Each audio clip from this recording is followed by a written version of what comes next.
चार लाइन कवि का भाव है। कब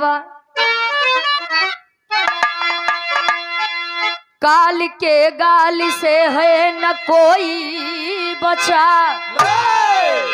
काल जिसका जहां उसको ले जाती है। भाई भाई पिता पुत्र कोई भी हो, काल के जाल सबको फंसा लाती है। चाहे राजा रहे चाहे प्रजा रहे, पास में सबको अपने बुला लाती है।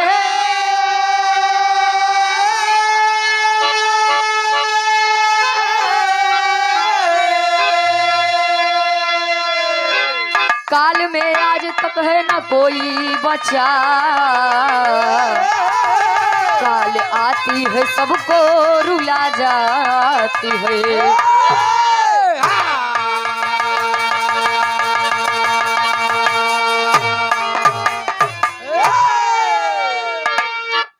काल के गाल से है न कोई बचा। जितना लोग यहाँ का सोचा थे कि यह संसार में रही जाब का भैया, संसार में जो आया है उसको जाना है। कहे आया है सो जाएगा राजा रंग फकीर। अरे कोई विमान पे चढ़ चला, कोई बंधा जात जंजीर। केहू रोई के जाए, केहू हंस के जाए, लेकिन जाना सबको है। बिरहा में बड़ी बड़ी बड़ी बढ़िया गजल के कवि जी संकेत करते हैं इनका।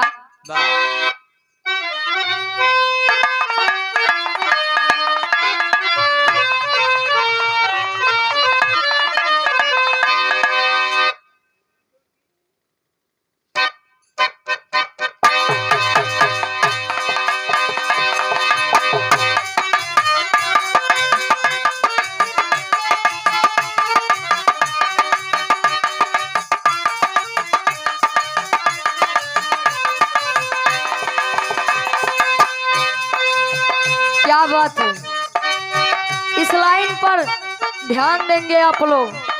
जितना जने सुनता है बाबू भैया, अरे ध्यान से सुनो जया, कहानी समझ में जरूर आए। जिंदगी में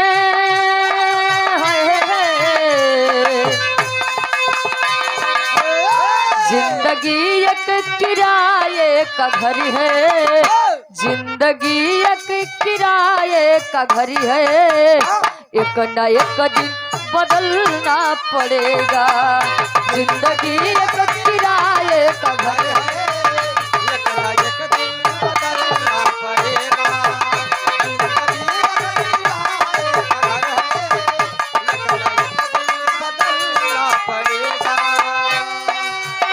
जिंदगी एक किराए का घर है। एक न एक दिन बदलना पड़ेगा, मौत जब तुझी को आवाज देगी, मौत जब तुझी को आवाज देगी, घर से बाहर निकलना पड़ेगा। मौत जब तुझी को आवाज देगी, घर से बाहर निकलना पड़ेगा।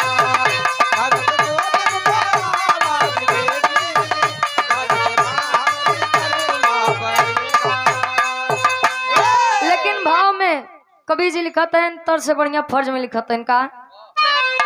ऊंचे महलों की जो ख्वाब रखते,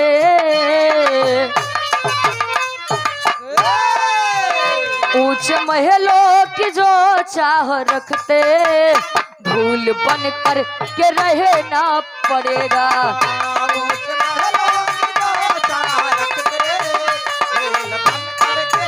वाह भैया,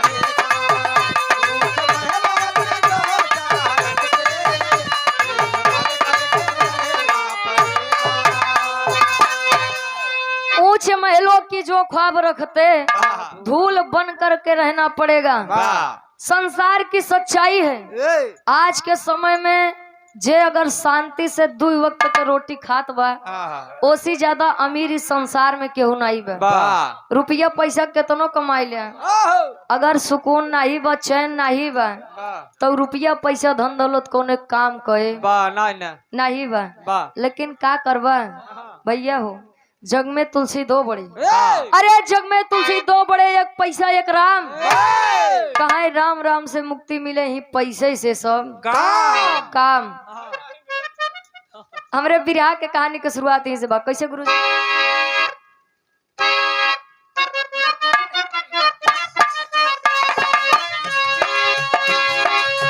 सुनिए गौर से एक छोटी सी कहानी है। राजा विक्रमादित्य की देखो राजधानी है। भेष बदल कर घूमते दिन नगरिया में। प्रजा खुशहाल रहे राजा की नजरिया में। एक दिन घूम रहे हुआ ब्रह्म बेला है। नजर से देख रहे क्या अजीब खेला है। राजा देख रहे सोचे अपने मनवा में। राजा सोच रहे देखे अपने मनवा में। हुआ चंबा हुई लकड़ी के समनवा में।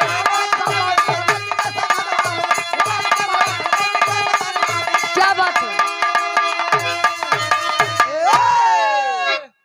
कहानी की आप सब ध्यान से समझिए, आसान पूर्ण विश्वास बा। कहानी शीशा के जैसा साफ हो जाए। राजा विक्रमादित्य जी अपने राज्य में राज्य कर रहे थे। बताया गया वो बहुत ही न्यायप्रिय राजा थे।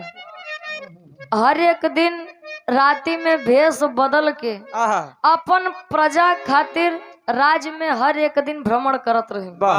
घूमत रहन देखत रहन कि कोनो हमार प्रजा कष्ट में तो नहीं बा, तकलीफ में तो नहीं बा। ऐसे रोज की तरह एक दिन भेष बदल के घूमत है। ब्रह्म बेला बा, सुबेरे के समय बा। एकदम लगभग हुए 4 या 5 बजे तरह है। यहाँ राजन भेष बदल कर टहल रहे हैं। देखत है तो एक लकड़हारा जंगल में लकड़ी काटने के लिए पेड़ पर चढ़ता है। और वही पेड़ पर एक रीछ यानी भालू चढ़त बा। जब लकड़हारा ओका देखे तो डर के मारे वो पेड़ हाथ से छोड़ के नीचे कूदा। और जब नीचे कूदा तो लकड़हारा के जान चली गई। राजा ये सब चीज पेड़ के पीछे छुप के देखत रहे। जब लकड़हारे की जान चली गई वो भालू नीचे उतरा तो लाग जमीनी पे लौटे। और जब जमीनी पे लौटा तब भवा का एक लाइन गीत लगत बा। कैसे गुरु जी?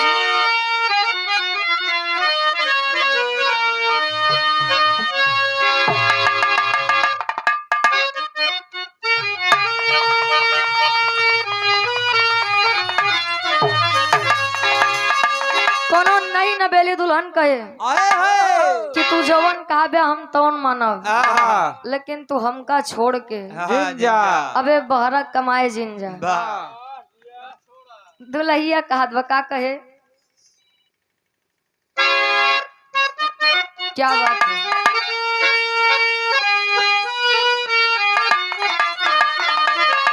अरे जवन जवन कहबा सैया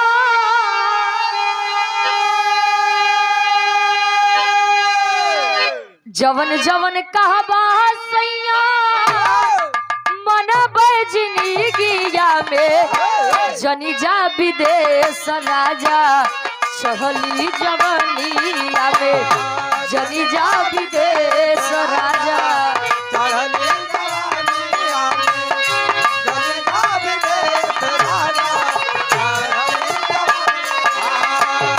जवन जवन कहबा सैया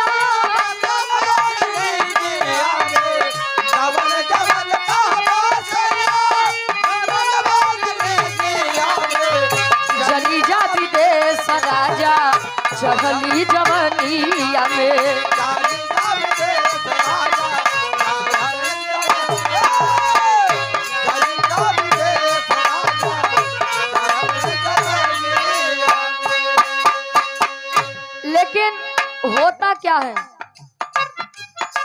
जब वह भालू उस लकड़हारे की जान ले लेता है, जमीन में लोटते लोटते एक सुंदर लड़की के रूप रखे। और जब एकदम सुंदर लड़की के रूप रखे तो जात बा आगे आगे पीछे पीछे राजा विक्रमादित्य जी एक कोने जाई के बैठी बा। हो थका बन में बनवा में यावत रहले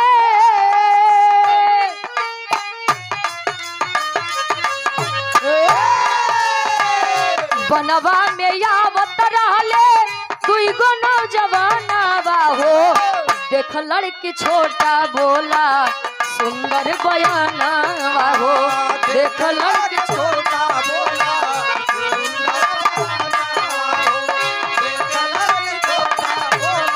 वाह भैया।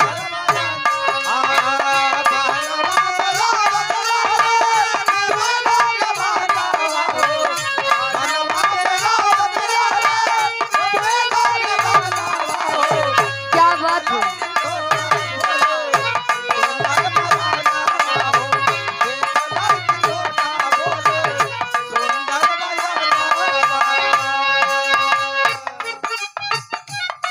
उस वन में जब वह लड़की एकांत जगह में बैठी है, दो सिपाही शिकार करके आ रहे हैं।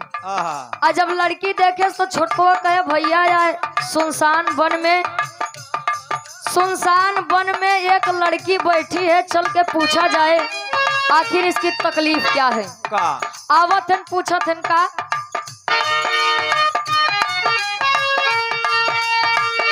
शादी के बात गईले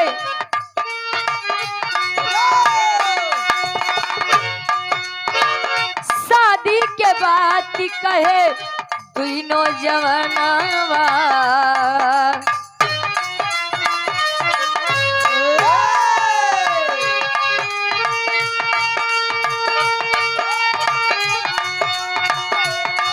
कहे शादी के बात दोनों अपनी बताए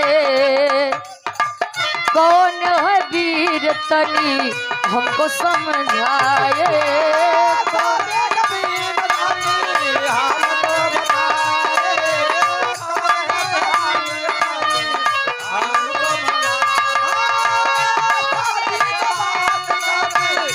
अपने बताए कौन है वीर तनी हमको समझाए। आपस में लड़ी गई ले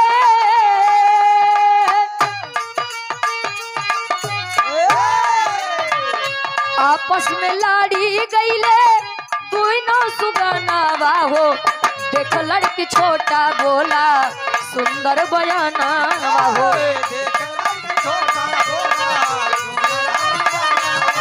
क्या बात है।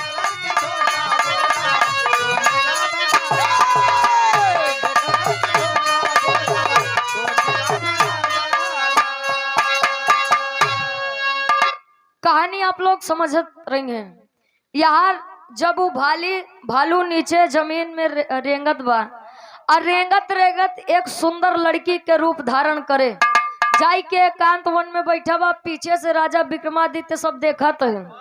दो सिपाही शिकार करके आ रहे हैं। छोटा बोला भैया सुनसान वन में कोई नारी अकेली बैठी है तो हमारा कर्तव्य बनता है चल के हम पूछे आखिर हुआ क्या है। अब यार दोनों आवत है तो छोटकवा जब देखे लड़किया का कहा यार ये तो बड़ी सुंदर बा, अगर ऐसी हमार शादी हो जाता तो जिंदगी एकदम जान ला सफल हो जाता। वाह वाह क्या बात है। छोटको अपने बड़को भाई से कहे भैया लड़की तो बड़ी सुंदर बा, अगर कहता तो ऐसी बियाह हम कई लेते हैं। क्या बात है। अब बियाह अगर कई ले तो हमका तो का बनवे खियावे वाला क्यों मिल जाएगी, जीवन यापन हो जाए। तब ले बड़को कहे अरे हाँ अबे हम बड़ा ही हमार तो बियाह है न भाई। तू लबलबाना है तोहार हम चली बियाह कराई दी। अब वो सोचत बा कि नहीं बियाह तो हम ही करब। तब ले लड़किया कहे हम शादी वही से करब जे हमका बताए कि दोनों जने में सबसे ज्यादा वीर के बा। अब दोनों जने अपन अपन तलवार लेहन लगे लड़की के आगे युद्ध करे। और जब युद्ध करत हैं दुर्घटना होती है, बड़े भाई की तलवार छोटे भाई को और छोटे भाई की तलवार बड़े भाई को लग जाती है और दोनों के दोनों सिपाही वहीं पर अपने प्राण त्याग देते हैं। और जब वो दोनों अपने प्राण त्याग दिए, अब राजा विक्रमादित्य सब देखा तो है यार, अबे तो एक लकड़हारा गा, दूठी सिपाही गन, अब का हुई। लड़की तनी के दूरी आगे गा, फिर जमीनी में रेंगे लाग। और राजा विक्रमादित्य सब देखा तो है। और जब रेंगत बा तब अब कौन रूप रखे, बिरहा में गीत लगत बा।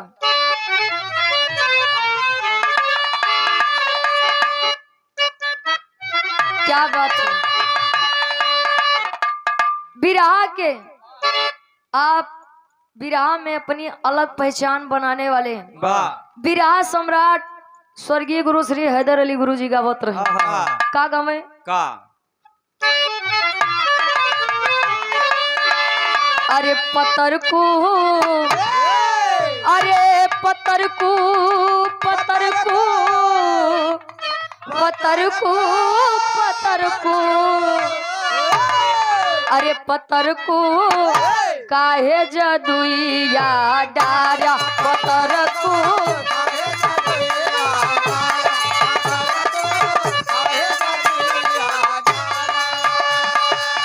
जियते जिंदगिया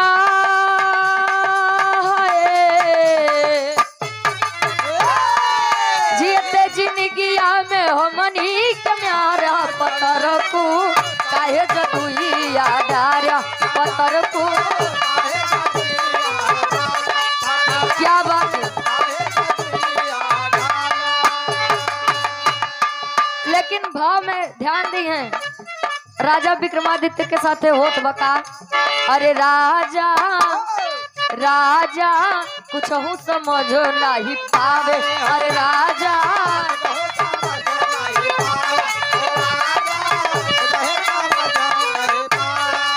रीछ से लड़की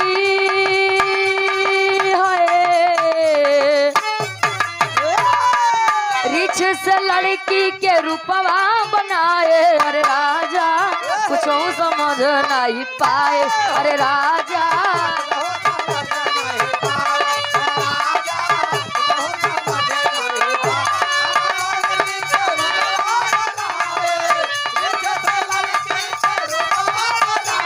अरे राजा कुछ समझ नहीं पावे, अरे राजा हो थका।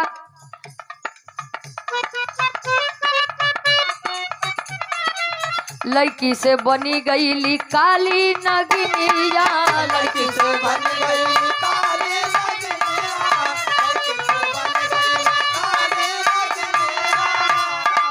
नदिया किनारे चली रेंगत जमीनिया,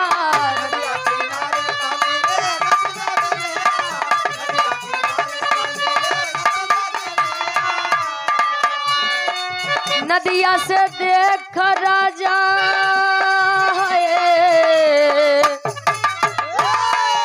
नदिया से देख राजा गईले घबराए, अरे राजा कुछ समझ नहीं पावे,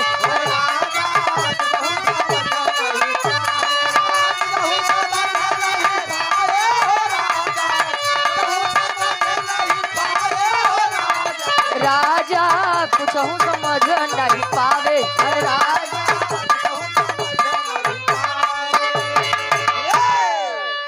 अब वह सुंदर लड़की जमीन में रेंगत बा, रेंगत रेंगत सुंदर लड़की से एक विषैली नागिन में परिवर्तित हो जाती है। और जब एक करिया नागिन के रूप रखे तो राजा जी एकदम घबराई गए। काहे बड़े घबराने, नदी में नाव में काफी लोग सवार थे और नागिन उसी की तरफ आगे बढ़ रही थी। और जब नागिन आगे बढ़त बा तो राजा जी के चिंता सतावत बा कि आखिर यार अब हम करी तो करी का। और धीरे धीरे वो जमीनी में रेंगत रेंगत नदी के किनारे पहुंचत बा। और नदी के किनारे जब पहुंचे तो करत है विराम में आखिरी गीत लगत बा।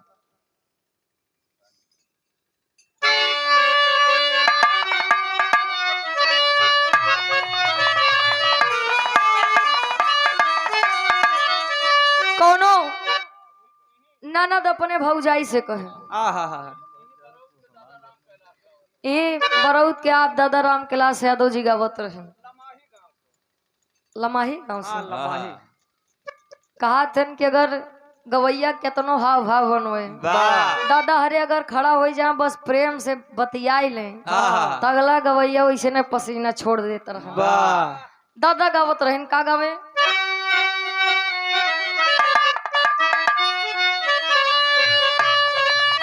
अरे सनना नरतिया डोले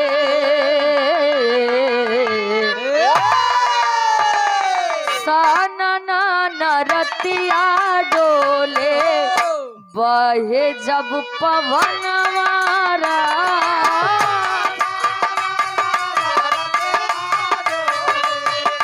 बहे जब पवन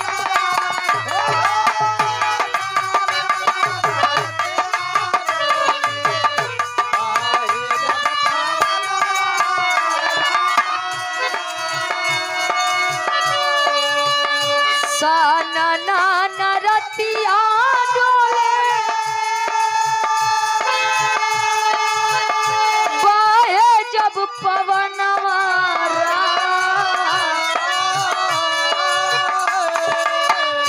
कही दा भौजी भैया जी से कही दा भौजी भैया जी से दई दे मोर गवनवारा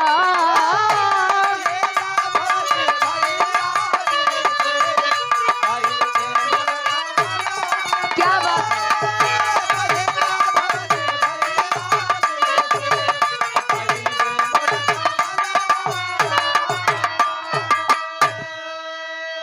लेकिन लाचार राजा यानी राजा विक्रमादित्य जी छुप कर सब देख रहे हैं नैनों में आंसुओं की धारा है काथिन का नैना से भरी के देखे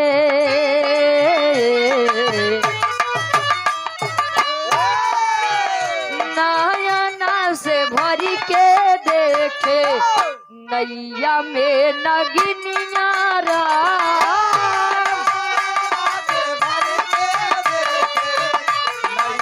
क्या बात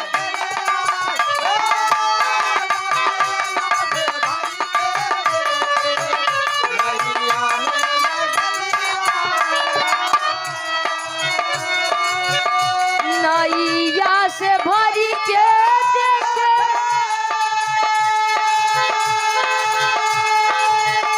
नैया में नगिनियारा धीरे धीरे जाके पहुँची धीरे धीरे जाके पहुँची नैया में नगिनियारा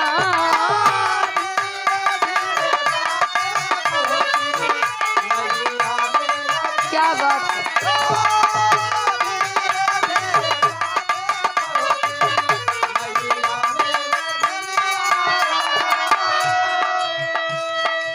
और वह नागिन धीरे धीरे नाव में जाकर सवार हो जाती है और जब नाव में सवार भई तब नाव में जितने लोग चढ़े थे अपनी जान के लिए करते क्या है सब लोग देख गईले देखा हो डेराई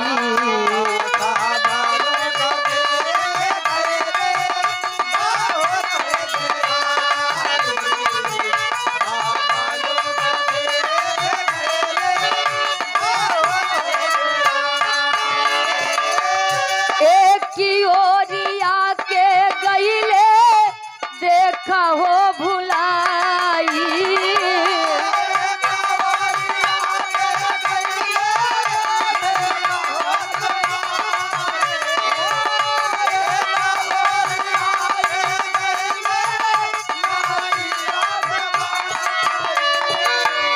पानिया में कूदे नहीं पानिया में कूदे नहीं बचली जिंदगियारा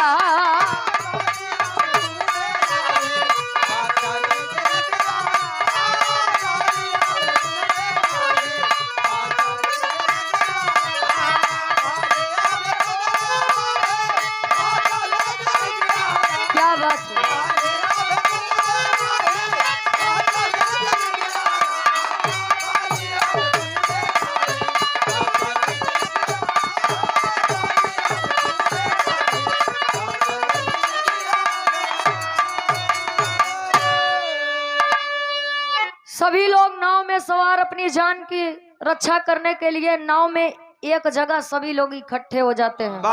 लेकिन नाव पानी में है, जब एक जगह ज्यादा भारी पड़े और एक कहती ज्यादा हल्का पड़े तो जाहिर से बात बा नदी में नाव डूब जाए। और जब नाव डूब गई तो कुछ लोग बच गए और कुछ लोग मारे गए। काहे बरे मरे? उनका तैरे नहीं आवत रहन। अजय का तैरे आवत रहन, वो अपन जान बचाई के निकल के बाहर निकल गया। अब राजा से अब ये चीज बर्दाश्त नहीं हो रही है कि बतावा सुबेरे से ब्रह्म बेला से जेका देखा हुई के मृत्यु होत बा हमरे राज्य में हमरे प्रजा के साथ है। अब ये हमको कदापि बर्दाश्त नहीं है। तब ले उ नागिन अपन काम कई के आई के जमीनी में जब दोबारा लौटत बा तब के कर रूप बनाई तेरी के भाव में कवि जी लिखत है।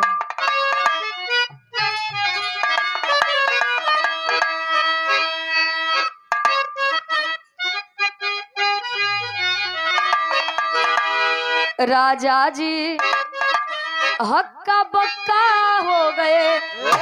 अरे तो राजा जी हक्का बक्का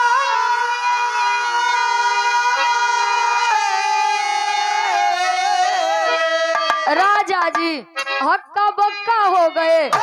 तो नागिन रूप छोड़ के बना है पंडित पक्का। अरे हो पक्का, अरे हो पक्का।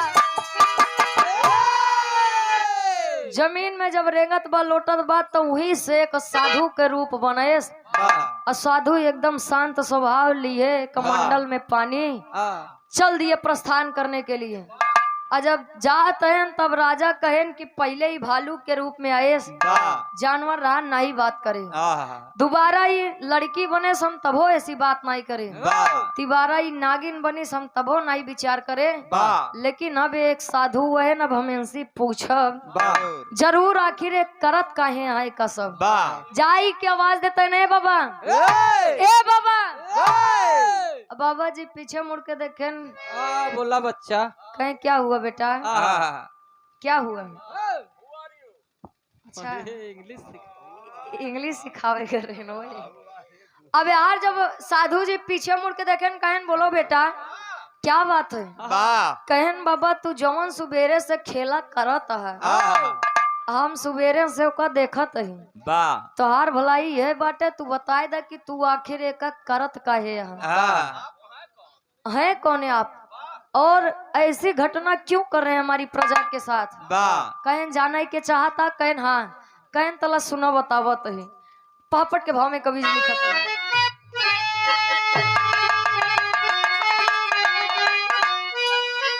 अरे राजा देखे पंडित के अब सूरतिया मतिया मारल बा।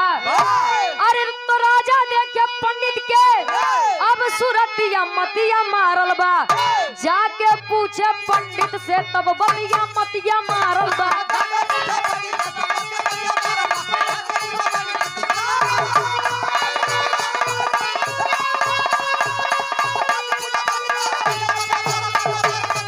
क्या बात?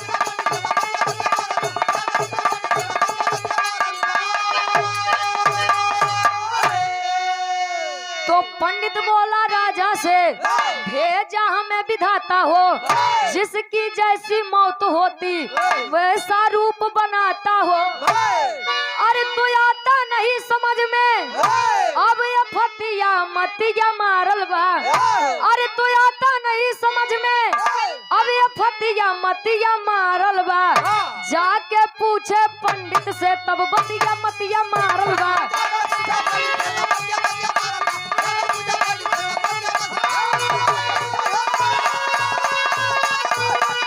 क्या बात?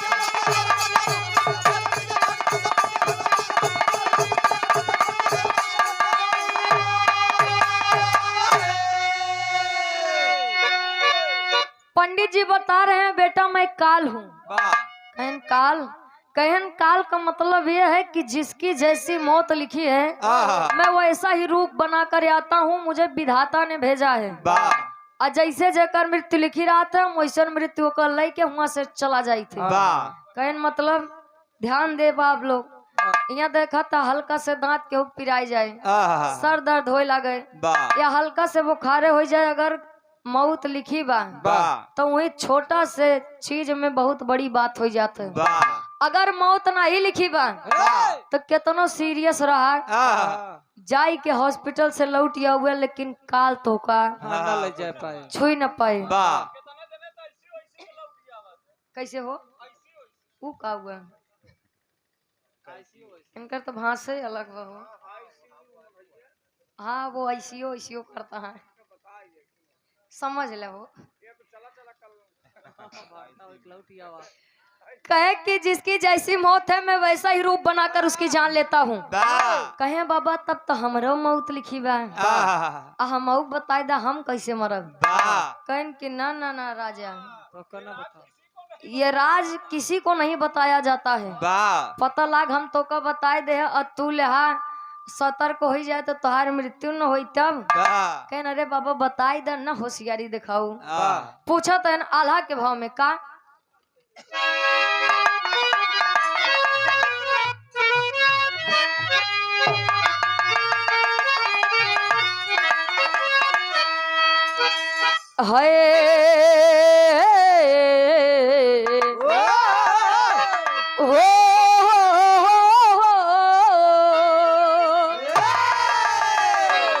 बाबा के बात सुने राजा बोले बतिया भैया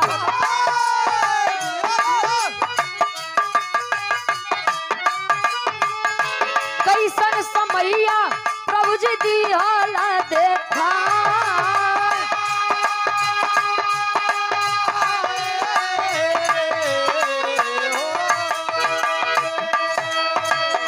राजा कहे कि बाबा मानिला बचनिया बाबा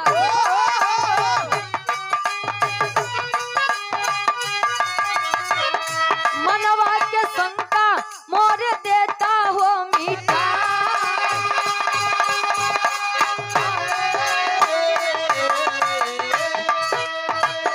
कैसन मौतिया होई हम के बतावा बाबा।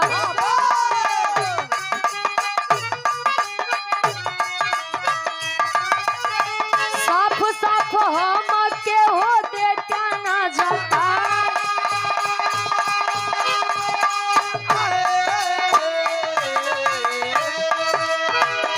बाबा जी बोले राजा जय बजाब पनिया में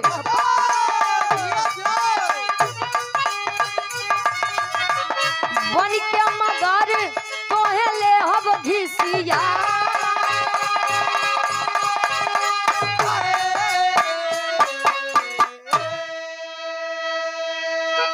राजा विक्रमादित्य बहुत जिद कर रहे हैं हट कर रहे हैं कि नहीं बाबा हमका बतावा। अब साधु बाबा जी बताते हैं अच्छा जब जाना ही चाहता है तो ला जान ला बाकी जाना तही जाने के बाद कुछ कहे ना पौबे अगर जब तुहार काल आइन जाई तब। कहीं बतावा कहीं जब तू पानी में नदी में स्नान करे जाबा तो हम मगरमच्छ के रूप बनाई के तुहार जान ले आऊ। अब जब इतनी बात राजा विक्रमादित्य सुने कहन कि अरे मतलब हम झूठे इतना दिन मोह माया में परेशान रहे। मोह माया सब त्याग के गए संत बन गए। संत जब बन गए तो लोग उनका बड़ा आदर से देखे सम्मान से देखे। उनका लोग बड़ा सम्मान दे अपने दुआरे पे। नगर में दुई प्राणी रहन उनके लड़कियां नहीं होत रहन। जाई के विक्रमादित्य कहते हैं आप परेशान मत होइए समय आने दीजिए आपको औलाद का सुख मिलेगा। और इस संसार में सबसे बड़ा सुख संतान सुख होता है। अगर वही ना मिलत तो जान ला कुछ सारा जीवन व्यर्थ बा। अब वो लड़कियां लायक मिले नलायक मिले वो बात के बात बा लेकिन मिले समय बीतता है दोनों प्राणी के। जब लड़कियां भा तो दोनों प्राणी सोचन की लड़किया के मुंडन कर दिया जाए और नहीं बाबा का बुलाई के और नहीं के कृपा से हमरे तोरे ही लड़किया जन्म ली है। बाबा का बुलाए लियाई के गए नदी किनारे लड़किया के मुंडन करवाए। दोनों प्राणी जीत करत है बाबा जब इतनी दूरिया आए लड़किया के हमरे मुंडन करवाया है तो ये पावन पवित्र जल है ये बा यही में स्नान कैलन। अब राजा सोचते हैं अगर पानी में गए एक तो नदी बा कतो अगर मगरमच्छ बन के हमार काल आई है तो हम बचब ना। कहन कि हमको पानी से खतरा है, पहले इस पानी की पड़ताल की जाए, जांच की जाए। दोनों प्राणी जाई के पानी के जांच करवावत है, चारों तरफ जाल बंधवाई देते हैं, छाना तहन कुछ मिलते नहीं बा। राजा सोचन कि अब ई सुरक्षित बा, स्नान कर सके। अजब एनहन दोनों के तने विचार बा, तो हम स्नान कैली। आज जैसे स्नान करे गए नदी में होत का आखिरी भाव खड़ी के भाव में कवि जी लिखत है।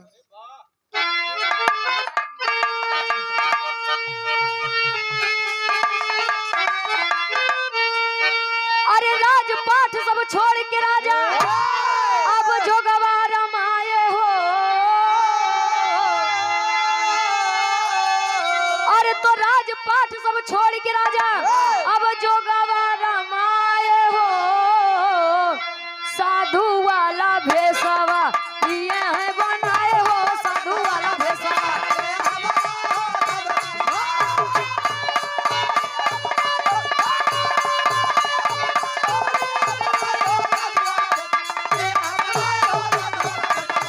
क्या बात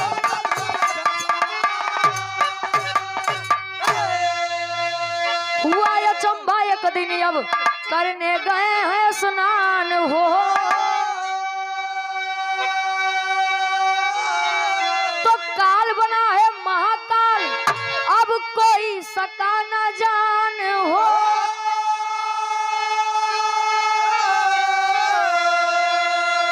तो राजा अपन पनिया में अब जनवा गवाए हो,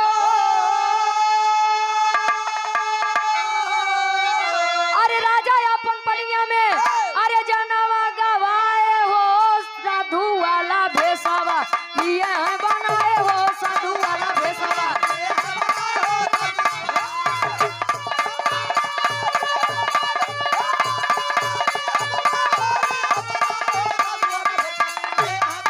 क्या बात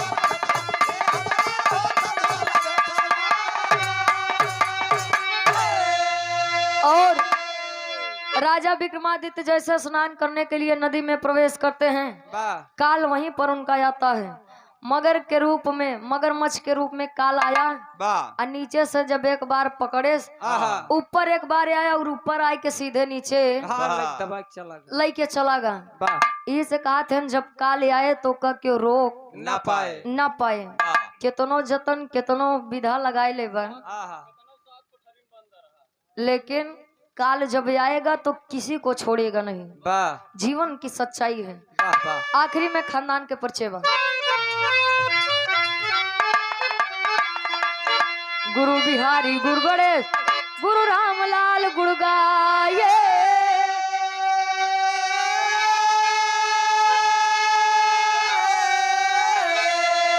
तो गुरुवर राधे श्याम जी अब हमको खूब समझाए,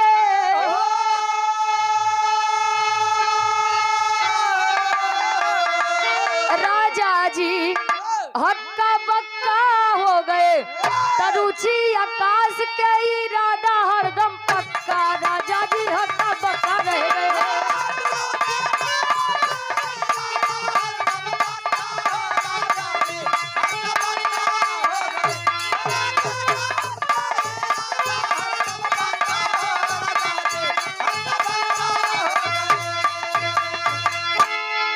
दुनिया का मेला, मेले में लड़की लड़की अकेली सन्नो है नाम उसका, दुनिया का मेला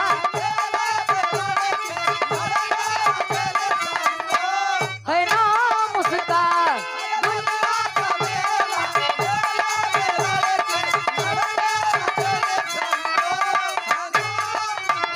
आँखों उसकी गदर बाल नागिन है करी, आँखों उसकी